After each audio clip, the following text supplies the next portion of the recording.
ज़्यादा करें तो जैसे हमने जो प्रैक्टिस भी की है तो इसके फिर हमें कॉस्ट भी ज़्यादा मिले, क्योंकि कहा जाता है कि इसमें बहुत सारे पोषक तत्व हैं हमारे। और इसके लिए मैं शर्मा साहब का भी, जो हमारे निकाम, उन्होंने भी हमें काफ़ी प्रेरित किया है। और मेरे साथ यहाँ पर उमावती जी भी आए हैं, इन्होंने भी हमें काफ़ी, ये बहुत ज़्यादा अच्छा, मेरे से भी ज़्यादा काम कर रहे हैं इस चीज़ पे, तो मैं इनका भी धन्यवाद करती हूँ कि ये लगातार हमें प्रेरित कर रहे हैं और प्रोत्साहित भी, और अन्य महिलाओं को भी प्रेरित कर रहे हैं इस काम के लिए।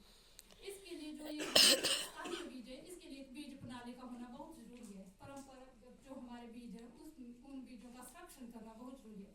हम चाह रहे हैं कि हम नेचुरल फार्मिंग करें या अन्य चीज़ें करें, पर वो नहीं हो पा रहा क्योंकि वो बीज हमारे सही नहीं है।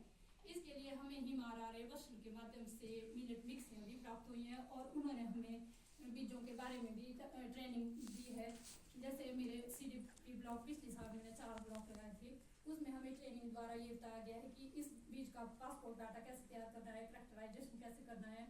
तो इन चीज़ों से हमें काफ़ी बेनिफिट हुआ कि हमें बीजों की नॉलेज भी हुई है। और जब मैंने प्रैक्टिस में दूसरे जो बाहरी बीज है वो भी लगाए थे, तो उसका रिजल्ट नेचुरल फार्मिंग उतना बेस्ट नहीं आ रहा है। तो इस खातिर चाह रही हूँ कि हमारे जो परंपरागत बीज है उनका स्थानीय संरक्षण होना बहुत जरूरी है। इसके साथ जो हम महिलाओं की बात कर रहे हैं कि हमने अभी जो एक ट्रेनिंग ये ही वाला जिस पर हम आज बात कर रहे हैं, तो महिलाओं के अधिकारों की जब बात आती है तो मेरा एक मानना है कि महिलाओं को 33% अधिकार तो दिया गया है, लेकिन जस्ट मात्र वो कागजी तौर पर हो रहा है। हम चाह रहे हैं कि जैसे हमारे भूमि में कोई स्वामित्व तो नहीं है, जब भी आप कृषक प्रमाण पत्र बनाते हैं या कुछ भी बनाते हैं तो उसमें वो बराबरी का अधिकार नहीं है उनको।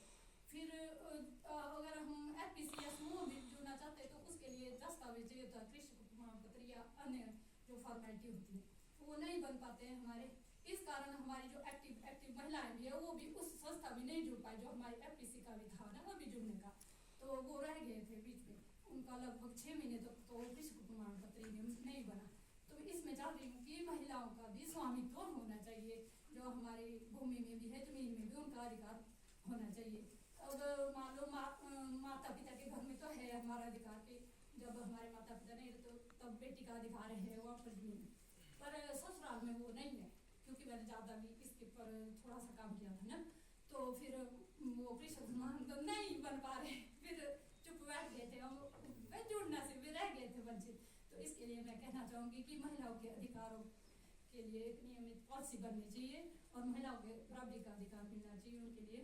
और दूसरा ये कि जैसे हमारी महिलाएं हैं, हमारा ग्रामीण माहौल है, तो यहाँ पर डर जाती है महिलाएं, झिझक जाती हैं। क्यों झिझकती हैं वो कि मैं चाह रही थी कि मैं प्राकृतिक खेती का 5 बीघे से बढ़ाकर एरिया बढ़ा दूँ, तो मम्मी पापा वगैरह बोलते हैं इतना ज़्यादा नहीं कर पाए क्योंकि हमारा पुरुष प्रधान देश है वहाँ पे, तो फिर मैं ज़्यादा अभी नहीं बढ़ा पा रही। लेकिन अब मेरे जैसे रिजल्ट देख रहे हैं तो पापा मेरे सभी सपोर्ट कर रहे हैं हमारा, तो इस तरह से, पर सभी बहनों को ये सपोर्ट नहीं मिल पाता है।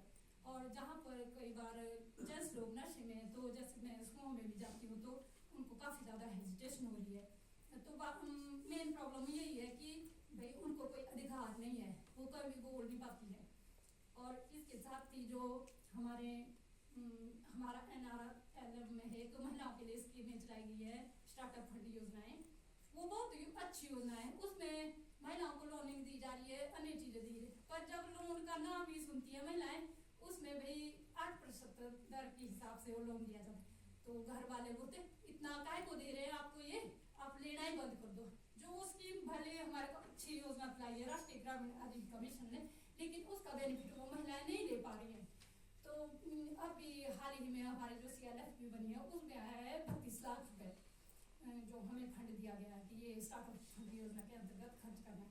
लेकिन महिलाएं नाम से डर जाती है, पति उनके बोलते लोन नहीं लेना आपने, भले आप और काम कुछ भी करो। तो इसलिए इस पॉलिसी में थोड़ा सा सुधार होना चाहिए कि एज अ लोन ही वो ना दिया जाए, अनुदान में भी हम उस चीज़ को दे सकते हैं। इसी के साथ धन्यवाद।